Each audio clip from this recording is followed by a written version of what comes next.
El aire de la casa de Gorky era espeso y glacial, roto solo por el chirrido de la nieve compactada bajo las botas de los guardias.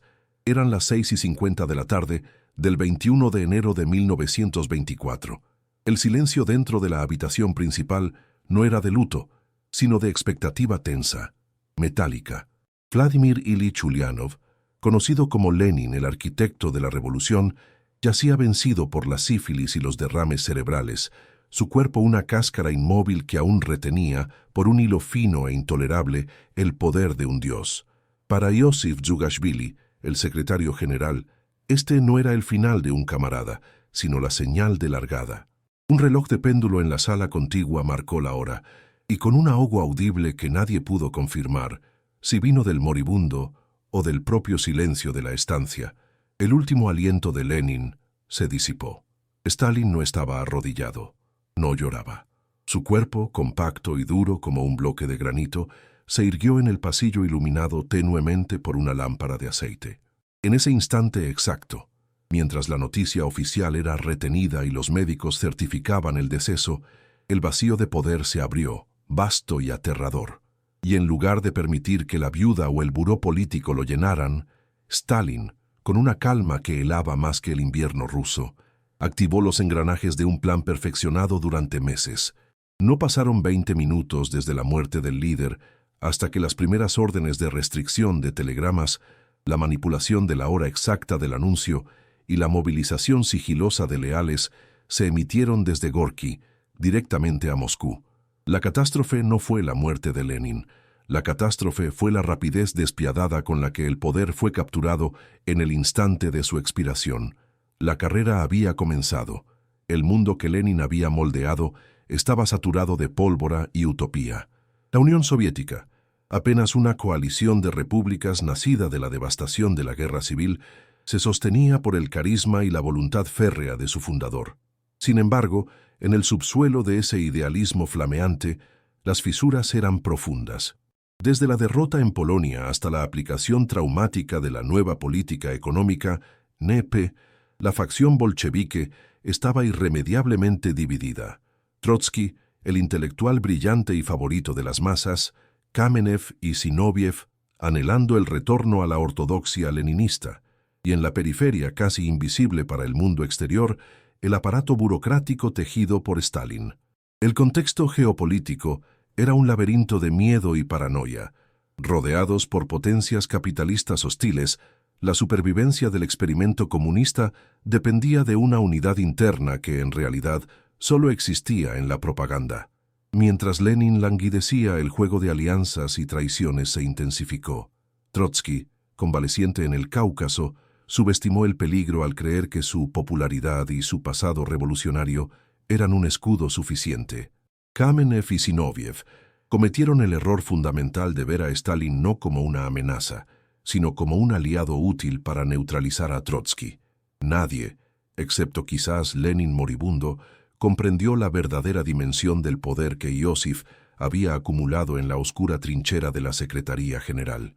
Mientras la ideología ocupaba las portadas de los diarios, Stalin se había asegurado de que cada nombramiento clave, cada delegado regional, cada administrador de la nomenclatura, le debiera su puesto a él y solo a él. Lenin lo había visto. El camarada Stalin, habiéndose convertido en secretario general, ha concentrado un poder ilimitado en sus manos, y no estoy seguro de que siempre sabrá usarlo con suficiente cautela. Esta advertencia, el testamento no entregado, flotaba sobre Moscú como una niebla cargada de tragedia. Iosif Djugashvili era la antítesis de la oratoria luminosa de Trotsky o la erudición de Lenin. Nacido en la miseria georgiana, con la piel marcada por la viruela y un brazo permanentemente dañado, su infancia estuvo definida por la brutalidad de su padre alcohólico y la rigidez del seminario ortodoxo, de donde fue expulsado por actividades subversivas. Este trasfondo forjó un carácter refractario, pragmático hasta el cinismo y dotado de una paciencia casi geológica.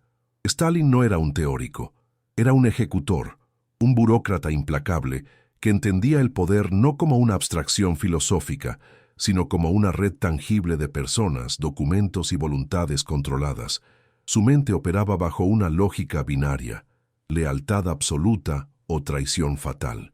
La paranoia, alimentada por años de clandestinidad zarista y la necesidad de sobrevivir a las purgas internas del partido, se había fusionado con su instinto político, convirtiéndolo en un maestro de la simulación y la manipulación emocional. Mientras sus rivales debatían sobre la pureza del marxismo, Stalin aprendía los nombres de los delegados de Omsk, controlaba las agendas de las reuniones y, crucialmente, administraba el acceso a Lenin. Su perfil psicológico era el de un vengador silencioso, alguien que había sido subestimado sistemáticamente y que, al final, usaría esa subestimación como su arma más letal.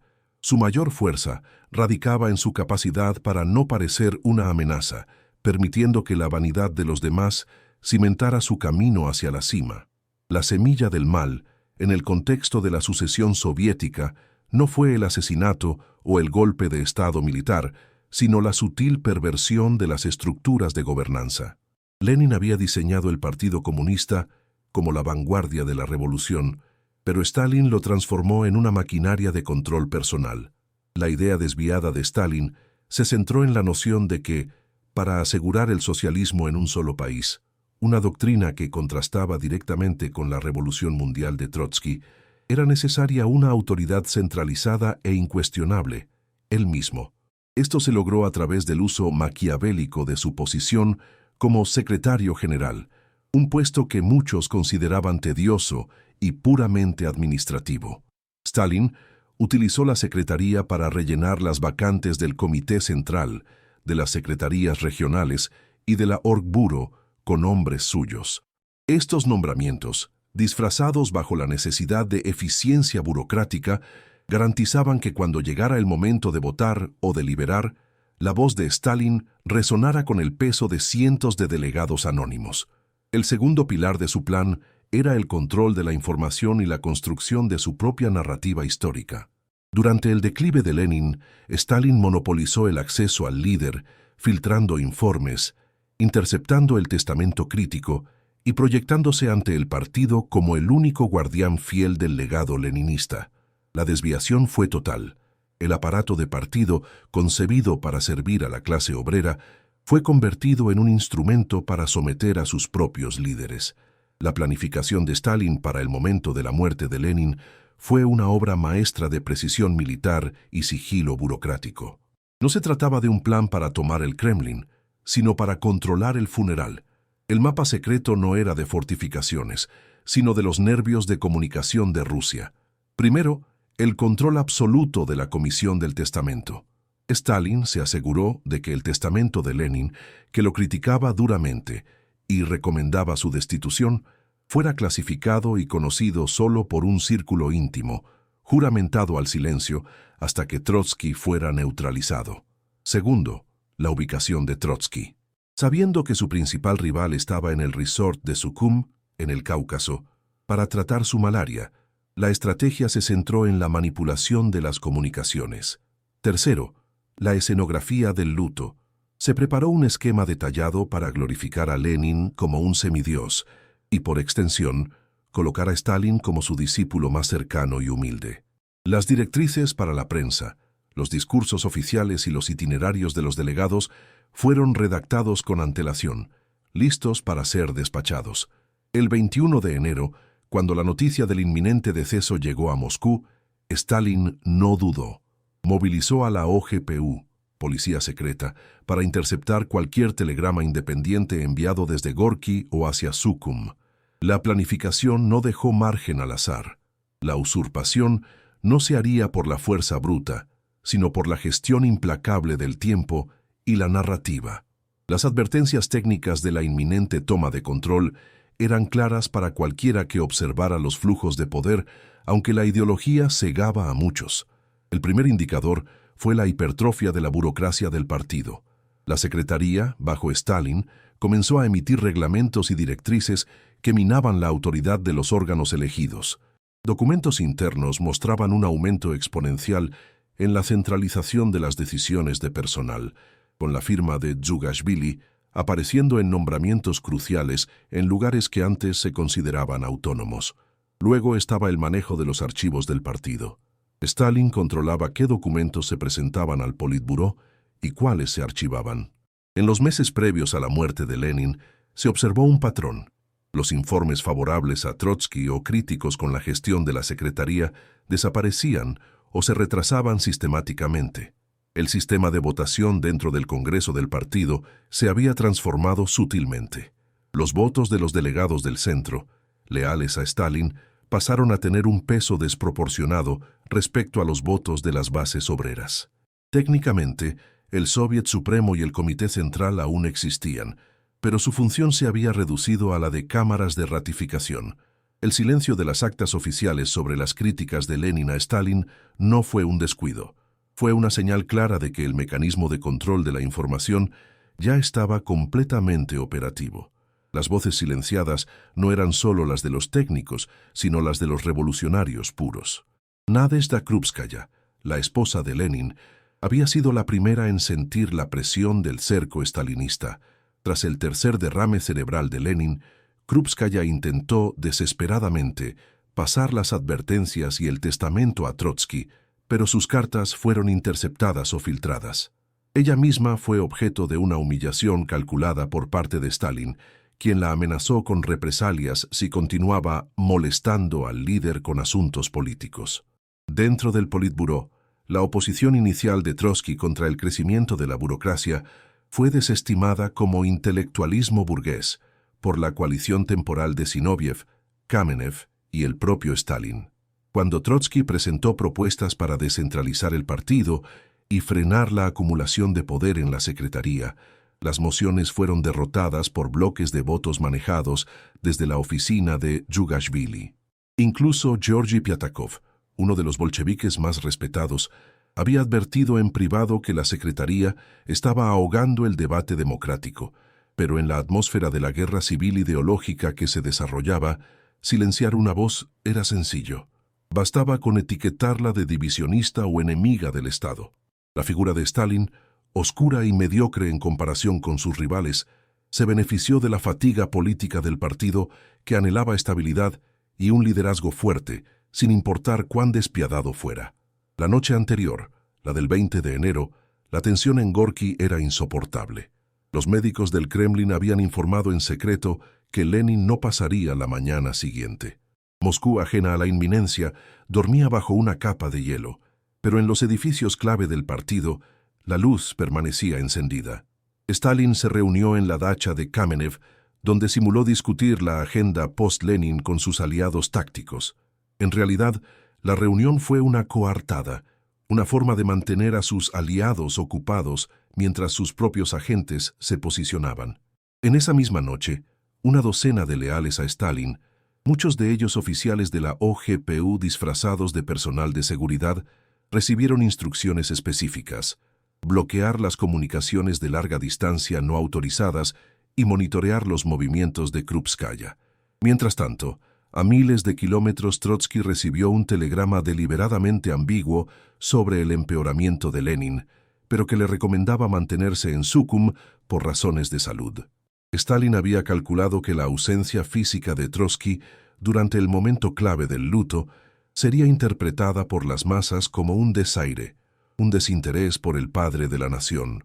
La noche transcurrió sin sueño para Djugashvili, quien, envuelto en su abrigo militar, supervisaba desde un centro de comunicaciones improvisado cerca de la Plaza Roja, esperando el código acordado, una llamada cifrada desde Gorki.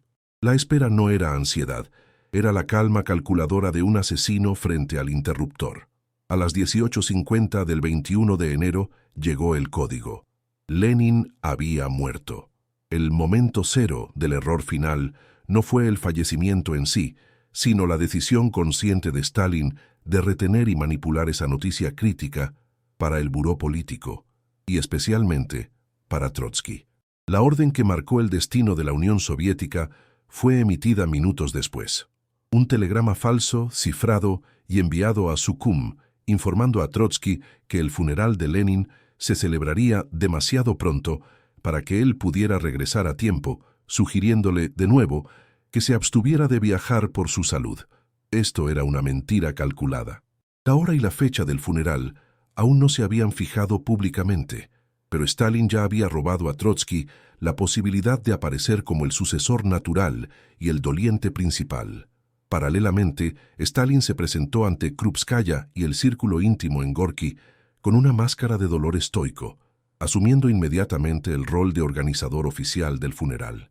Su segundo acto crítico fue presionar al Politburó para publicar el comunicado oficial del deceso al mediodía del día siguiente, dando tiempo suficiente para asegurar el traslado del cuerpo y la preparación de la propaganda, pero, sobre todo, para cimentar su propia posición sin interferencia inmediata de la oposición.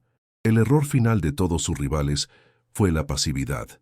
Zinoviev y Kamenev, todavía confiando en que podrían controlar a Stalin, aceptaron su liderazgo en la comisión funeraria sin cuestionar sus movimientos. Permitiéndole controlar la narrativa del luto, le entregaron la clave del poder. El silencio inmediato que siguió a la muerte de Lenin fue la negación colectiva de la élite bolchevique. La noticia, manejada con hermetismo quirúrgico, permitió a Stalin operar en un vacío de crítica. Mientras el país se sumía en un luto teatralizado, los principales actores políticos parecían incapaces de reaccionar ante la audacia de Stalin. La negación de Trotsky fue la más trágica. Al recibir el falso telegrama, aceptó la imposibilidad de llegar a tiempo, creyendo que su ausencia sería un detalle menor que podría rectificar posteriormente. Esta autocomplacencia era alimentada por su fe en la superioridad de la verdad histórica sobre la maniobra táctica. En Moscú, Zinoviev y Kamenev estaban absortos en la creación de una troika anti-Trotsky, convencidos de que estaban utilizando a Stalin como un peón desechable. No vieron que al legitimar a Stalin como el principal guardián del cuerpo de Lenin, le estaban otorgando el capital simbólico que necesitaba. El silencio se manifestaba también en la prensa controlada, que, siguiendo las directrices de la Secretaría, comenzó a publicar hagiografías de Lenin junto a sutiles menciones al fiel y humilde camarada Stalin como el garante de la continuidad. No hubo luto verdadero en las cúpulas, solo el sonido sordo del ajedrez político que se jugaba mientras la nación creía que su líder estaba siendo honrado. La negación duró apenas 24 horas, el tiempo exacto que Stalin necesitaba para asegurar que, al momento del anuncio público, él ya estuviera posicionado irrevocablemente en el centro del escenario. La reacción en cadena fue inmediata y devastadora, desencadenada por el control del funeral. El 23 de enero, el cuerpo de Lenin fue expuesto en la casa de los sindicatos de Moscú. Las masas afluyeron en un torrente de dolor genuino, y fue allí donde Stalin ejecutó la coreografía perfecta. Mientras Trotsky languidecía en Sukkum, Stalin se erigió como el principal portador del féretro, su rostro imperturbable proyectando la imagen del hijo leal y dedicado. Su discurso fúnebre no fue una elegía, sino un juramento de fidelidad, una serie de votos solemnes a mantener y glorificar el legado de Lenin, anteponiendo la palabra del líder muerto a cualquier debate político vivo. Este juramento de Stalin resonó en toda la Unión Soviética, santificando su figura ante millones de personas que no tenían acceso a las intrigas del Politburó. En los pasillos del Kremlin, mientras tanto, el caos interno se manifestaba en la impotencia de la oposición. Cuando Kamenev y Zinoviev se dieron cuenta de la magnitud del error cometido al aliarse con él, ya era demasiado tarde. El aparato del partido, saturado de burócratas estalinistas, garantizó que cualquier intento de criticar a Stalin se ahogara en formalidades y censura. La primera víctima directa de esta reacción en cadena fue la transparencia. La demanda de Krupskaya de publicar el testamento de Lenin fue archivada y declarada inapropiada para ese momento de luto. El caos no fue desorden, fue el colapso controlado de las reglas de juego democráticas del partido. Los intentos de encubrimiento comenzaron antes de que Lenin estuviera frío. La principal mentira giraba en torno al testamento, el documento donde Lenin denunciaba la brutalidad de Stalin y exigía su remoción como secretario general. Stalin, junto con Zinoviev y Kamenev, que todavía creían necesario ocultar el documento para no fortalecer a Trotsky, lograron convencer al Comité Central de que el testamento debía ser leído únicamente en sesiones privadas, no publicado. La justificación oficial era que su divulgación pública expondría las divisiones internas ante los enemigos imperialistas. Esta mentira fundamental permitió a Stalin presentarse como el heredero legítimo. El segundo encubrimiento fue la historia de la enfermedad de Lenin, que fue sanitizada para eliminar cualquier mención a sus advertencias políticas finales. Se pintó a Lenin como un mártir de la labor revolucionaria, no como un líder que murió profundamente preocupado por su sucesor. Finalmente, la ausencia de Trotsky fue oficialmente explicada como una incapacidad médica prolongada, minimizando cualquier implicación de que su viaje fue saboteado. Stalin manipuló las actas de las reuniones del Politburó para omitir las discusiones sobre la sucesión y las críticas. Las mentiras, tejidas con urgencia en las 24 horas críticas, se solidificaron en historia oficial, reescribiendo la memoria del fundador para justificar el ascenso del hombre que él había querido destituir.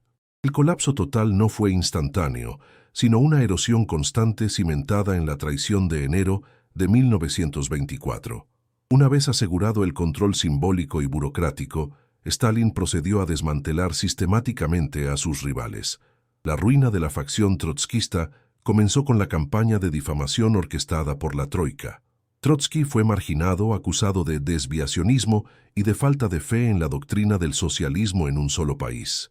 En 1925, Stalin, sin necesidad de ayuda, se volvió contra Zinoviev y Kamenev, utilizando contra ellos las mismas tácticas que habían empleado contra Trotsky. La oposición unificada fue aplastada no por la fuerza armada, sino por votos amañados en los congresos del partido, repletos de delegados leales a Stalin. La purga no se limitó a los líderes, se extendió a los rangos intermedios del partido, garantizando que todo rastro de disidencia interna fuera erradicado. La ruina final fue la transformación de la Unión Soviética de un experimento ideológico a un Estado totalitario centralizado.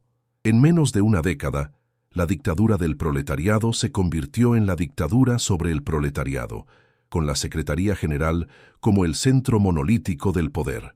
La semilla plantada en las horas de luto de 1924 floreció en el terror de las grandes purgas, donde los mismos hombres que habían ayudado a silenciar el testamento de Lenin, Zinoviev, Kamenev y Trotsky, en el exilio, pagarían con sus vidas por subestimar la ambición despiadada del hombre que ellos creyeron controlar. El juicio de la historia sobre las 24 horas que rodearon la muerte de Lenin es inequívoco. Fueron el punto de inflexión donde la revolución se traicionó a sí misma. Las consecuencias inmediatas fueron el fin del debate político abierto dentro del Partido Comunista y la consolidación de la burocracia como el verdadero motor del poder. A medio plazo, la captura del aparato del partido permitió a Stalin imponer la colectivización forzosa y los planes quinquenales con una brutalidad sin contrapesos, resultando en millones de muertes por hambruna y ejecución. El legado de Lenin se convirtió en una herramienta de propaganda, un ídolo momificado que legitimaba la tiranía. La verdadera tragedia reside en la ceguera de los que debían haber sido los guardianes de la República. Su arrogancia intelectual los hizo despreciar la importancia de la organización administrativa. Trotsky pudo haber volado a Moscú ignorando el telegrama. Zinoviev y Kamenev pudieron haber exigido la publicación inmediata del testamento. Al no hacerlo, abdicaron de su responsabilidad y firmaron su propia sentencia de muerte. La historia juzga que la mayor arma de Stalin no fue la fuerza, sino la oportunidad y la debilidad de sus rivales, quienes no comprendieron que en política la verdad de un documento es menos importante que quién tiene el poder de decidir cuándo se lee. El epílogo de la toma de poder de Stalin se escribió con sangre y silencio en las décadas subsiguientes. El mausoleo de Lenin, erigido como un templo de la fe bolchevique, se convirtió en el monumento a la ironía. El cuerpo del hombre que odiaba el culto a la personalidad fue venerado para justificar la personalidad que él más temía. El legado final de aquellas cruciales 24 horas de enero de 1924 no es el culto a Lenin, sino la lección brutal sobre la naturaleza del poder. Demostró que la ideología, la popularidad o la brillantez intelectual son frágiles ante el control de los mecanismos administrativos y la velocidad de ejecución. Stalin no ganó la guerra civil, ni escribió tratados fundamentales. Simplemente controló el teléfono y el calendario en el momento exacto en que el trono quedó vacío. Su victoria fue la del burócrata sobre el revolucionario, un triunfo oscuro que redefinió el totalitarismo moderno.